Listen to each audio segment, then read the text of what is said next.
Hey, how are you doing today? Good to see you again.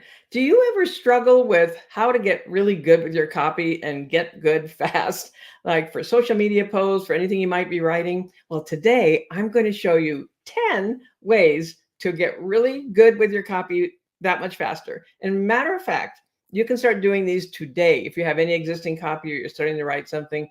So let's get to it because I've got a lot to share with you with all of this. So today, Tina's top 10 ways to instantly empower your copy. And we're going to dive right in with headlines. Very important. And so you want to have your headlines be laden with benefits, right?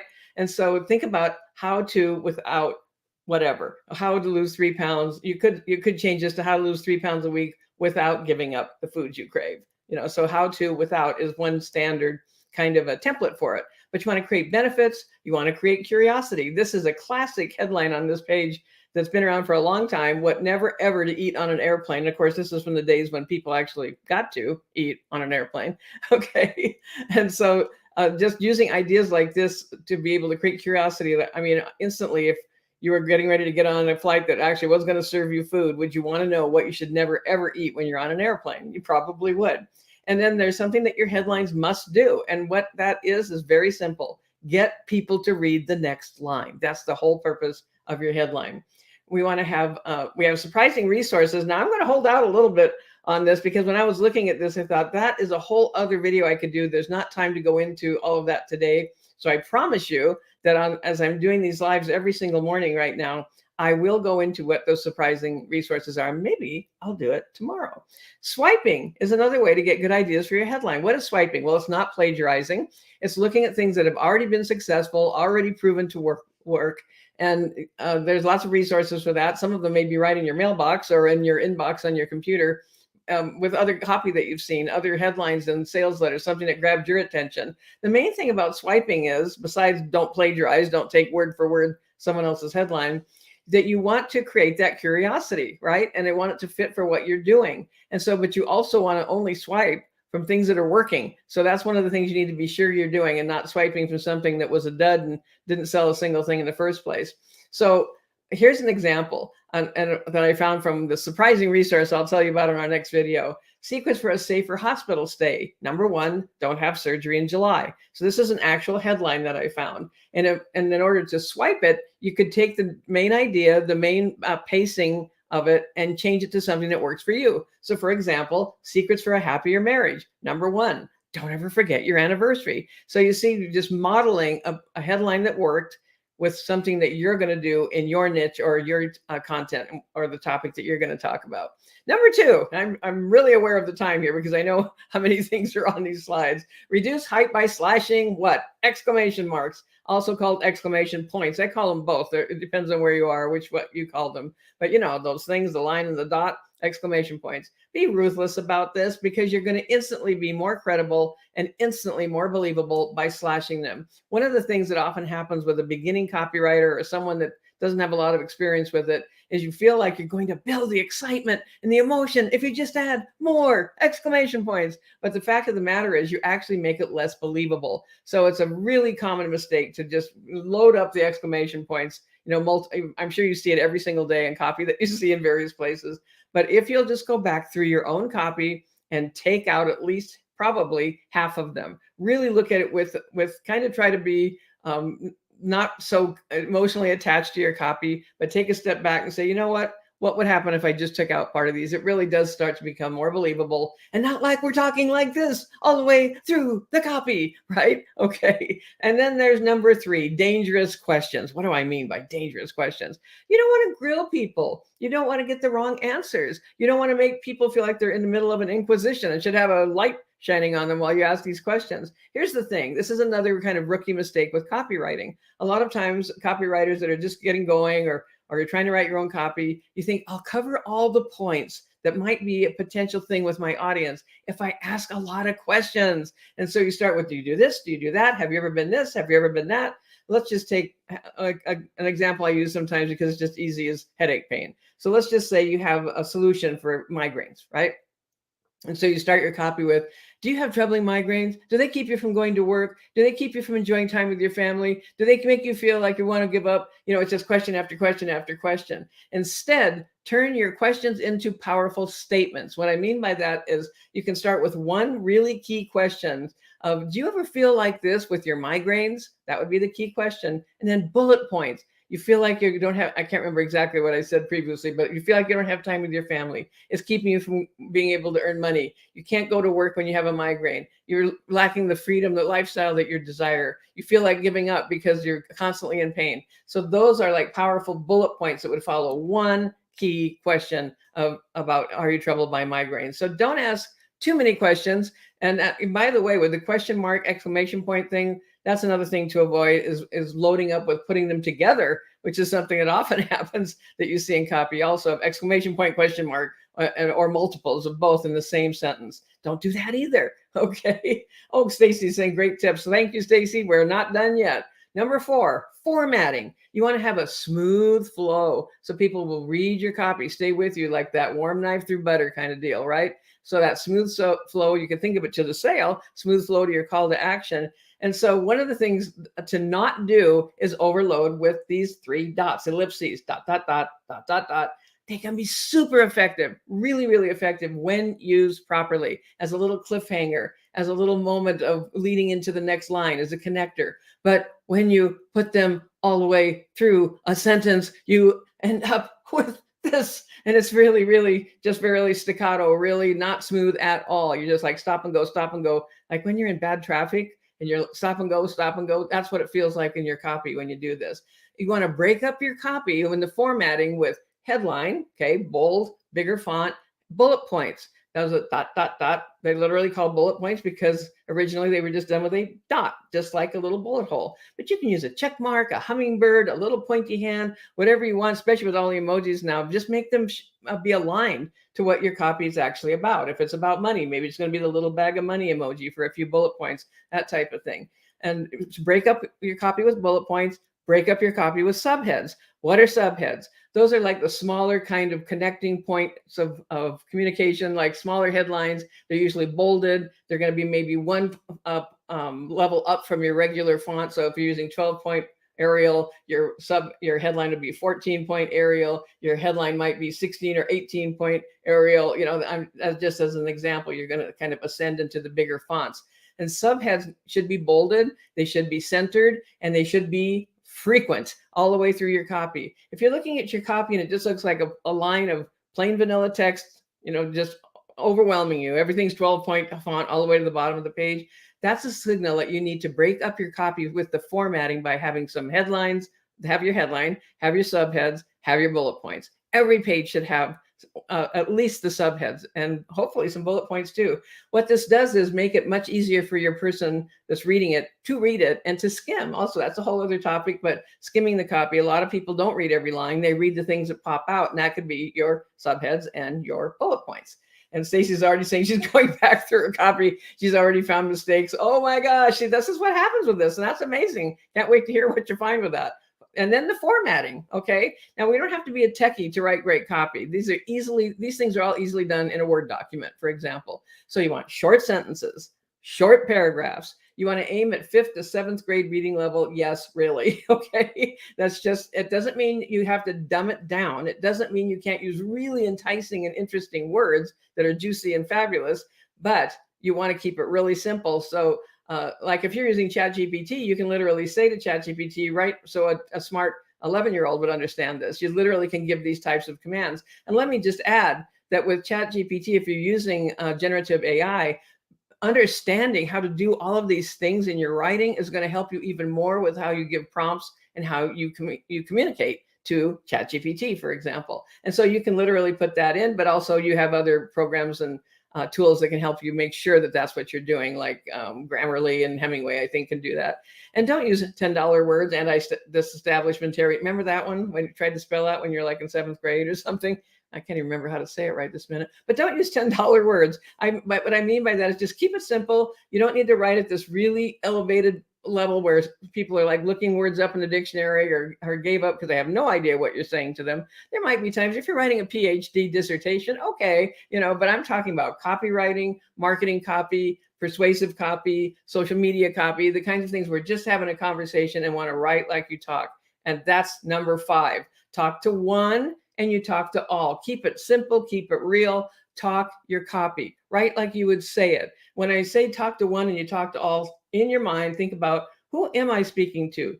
If I were writing this to one person, how would I write it? Don't write to the crowd, we, they, everyone. Write to one person, because it'll become a very personal experience for the person reading it, and they will feel like you were talking just to them. This can often happen with emails, for example, where you may have someone write back and say, wow, I felt like you were really just talking to me today. I get replies like that, even though it may have gone to 20,000 people, it can feel like it really just came to you. Now, if you get stuck, talk your copy. Like we talk about elevator speeches and elevator pitches and all this. If you were just describing what you do or what you have, like I use migraines as an example, and if someone would say, well, what is it? What is it that you're doing? You say, well, have you ever had like a really bad headache that just made you want to pull the blinds down and put a pillow over your head? Well, I have a solution for that. That's what I do. I help people solve that problem. You see how easy that is to understand? Really easy. So talk your copy. If you get stuck, record it and play it back, and you may find your copy is already written just by what you just said. Number 6, tell the story. We love stories. We grew up with stories. I remember the Laura Ingalls Wilder books. They were one of my favorite books to hear and to read. They were read to me, and then I read them myself.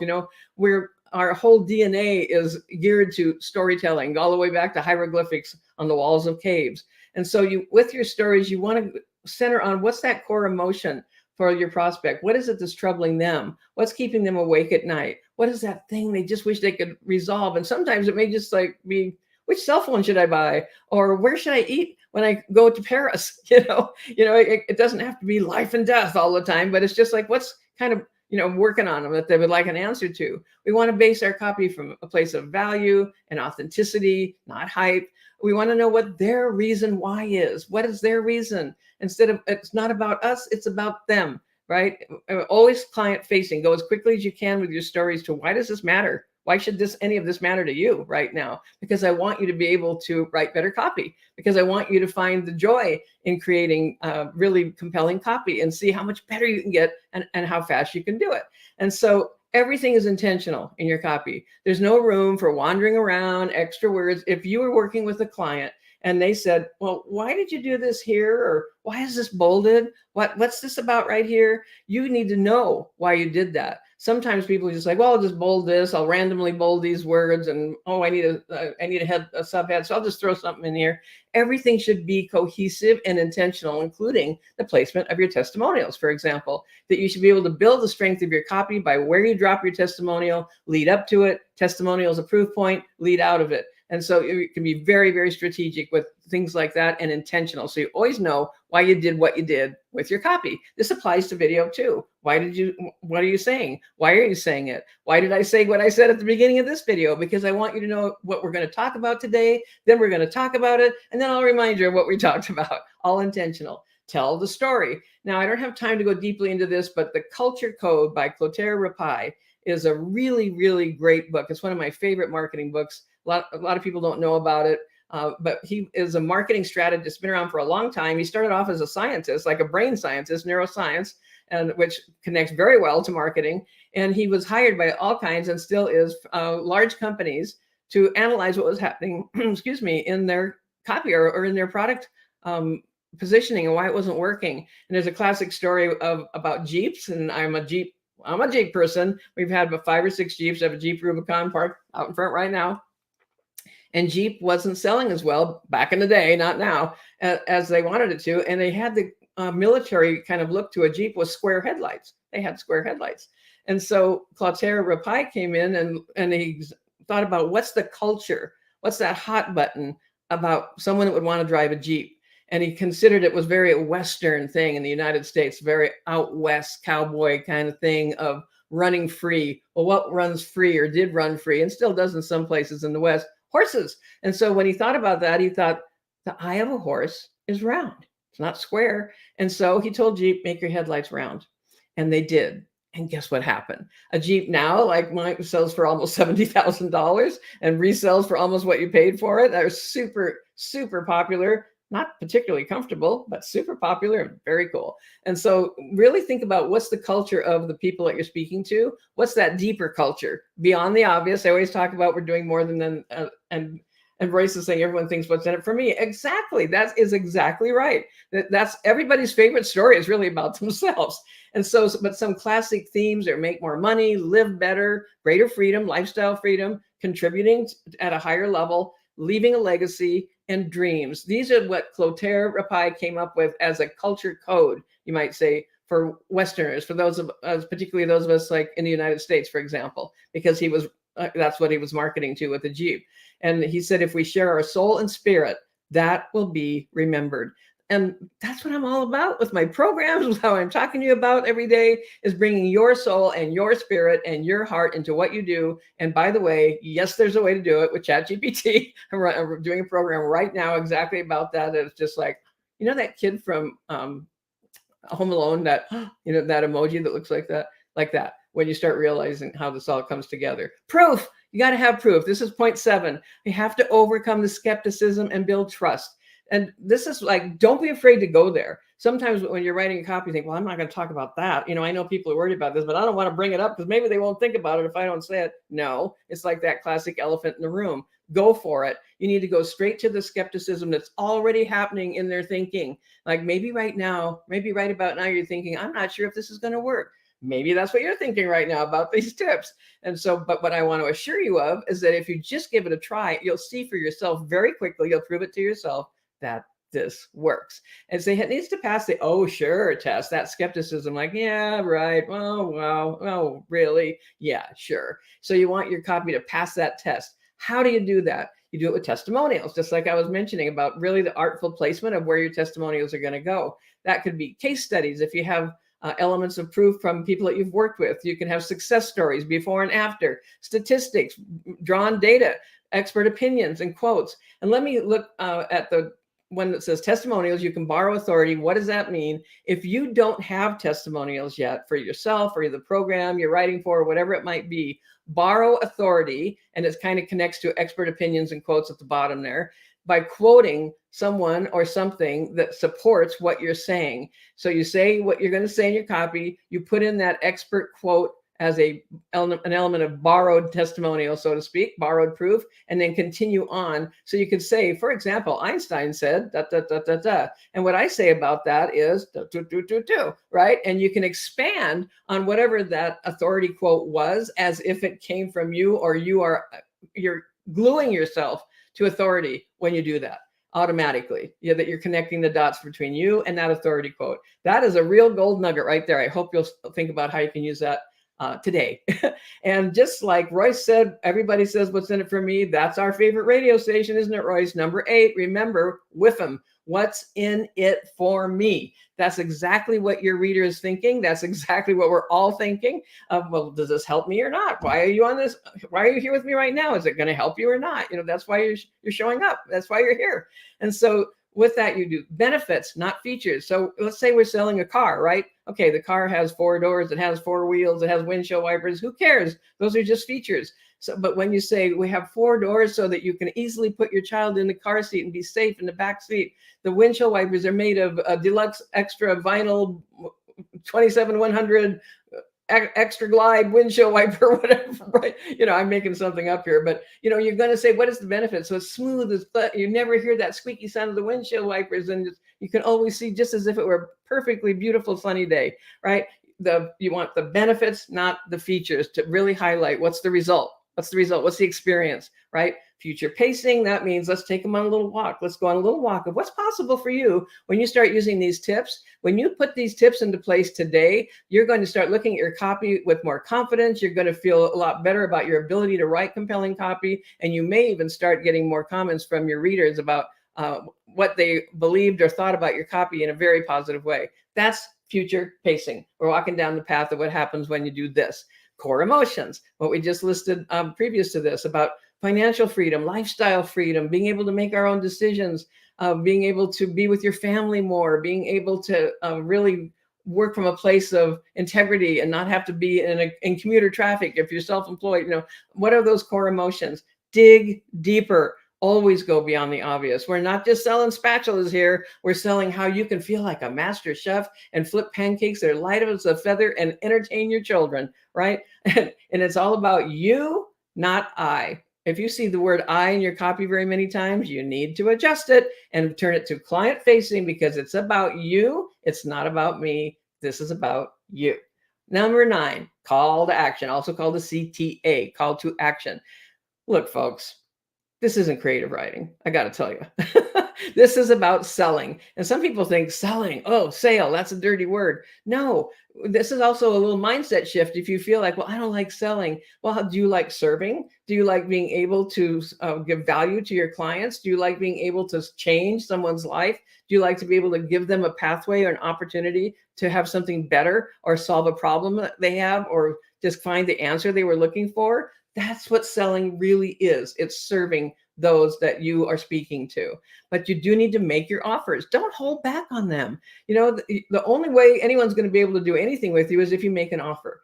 Will they take it? Not always. Maybe a lot of times they won't take it, but you'll never know if you don't make the offer. And sell the results. Sell the results, not the widget, not the spatula, not the car, not the tires. You're selling the results of those things. Beware of too many choices. I used to sell hand-painted denim shirts. I didn't paint them myself, but we were like top seller in the country of hand-painted denim shirts. We sold so many they couldn't keep up with us. But the thing is, we had all these beautiful colors. And I learned very quickly, if I said, well, okay, you really love the pink one, but did you see the lavender and the turquoise and the lime green? And, oh, there's an orange one over here. Do you like orange? Then a lot of times what can happen is the person's like, oh, I'm going to have to think about this. I'm just not sure. I'll come back. Okay. I'm not ready right now after all. See what happens? Confused mind doesn't buy. And people want to make the right decision. They want to make the right choice for them. They don't want to make a mistake. So if you give people too many choices, they may do nothing at all because it's overwhelming. One choice, one thing you'd like them to do. You can still add in things like upsells or one-time offers or downsells or whatever that may be after that initial, what would you like them to do, kind of call to action. And that smooth flow to the sale. Don't be afraid to make the offer. Have that very specific call to action. And when you do the offer, another tip for you that's not written down here, but is be very linear with your offer. This is the time to get very, very granular. Okay, this is what you get. Bing, bing, bing. And when you have this, so that you can do that. You get this so that you can do that. You may not say so that, but you should be thinking so that, because what does so that lead to? Do you know what it leads to? The benefit, the result, right? And so you want to think about that when you're called to action. Number 10, and there's so many more we could do, but I don't want to keep you here all day, right? Build relationships. You need to have multiple routes of contact. When I wrote a 2-page direct mail sales letter early on in my copywriting career. It went out in the mail all over the world. I don't have time to tell you the whole story. Well, that could be another video. A 2-page direct mail letter. It brought in $4 million in 30 days. 4 million, 30 days. I'd only been copywriting for about 6 months. This was like a major grand slam, right? Because my client made $1 million profit. Honestly, scared the crap out of them. It really did. They were not prepared for what happened with that. And they were just like, what did you do? They really were. And so, but one of the things in that letter was multiple routes of contact. You can email me, you can call me, you can write to me. Heck, you can come to, here's the address, and meet me in person, right? Now, I'm not saying that all of those would be in what you're doing. I don't necessarily think meet me in person is going to be what we all should be doing with our offers. If it works for you, great, and in this case it did. But whatever you do for more than one way to respond, to talk to you, whatever can help you with your sale, multiple points of contact. It also makes you real. It helps you really be a real person, not just this ambiguous, vague somebody behind the brick wall of the internet kind of a thing. You want to build trust. You want to have emails with calls to action. Now, when you do your email sequences, you may have some that are just nurturing. And maybe the call to action is hit reply and tell me what you think. Would you like an answer to this? What would you like me to talk about next? So I can have a call to action here saying, let me know in the chat what you'd like me to talk about, because I'm showing up live every day to talk about copywriting, marketing, mindset, and ChatGPT and generative AI, and how all of these things can build your business and mindset, change your life, right? And so that can be a call to action. A call to action can be apply here for my $50,000 mastermind, right? It can be from one extreme to the other, but have a call to action. Give them good stuff, give value, right? When you're writing your emails, when you're doing posts, when you're doing videos, give value. I hope you feel like I'm giving you value right now, because that is my intention. Pessimism, no. Optimism, yay. And so don't go heavy duty into fear-based, everything's terrible, the sky is falling. We've got plenty of that. Every single day we can find that. I could get up right now, go turn on the news, and come back with like 8 horrendous, hair-raising stories within 5 minutes on the news. It's not hard to find negative things, right?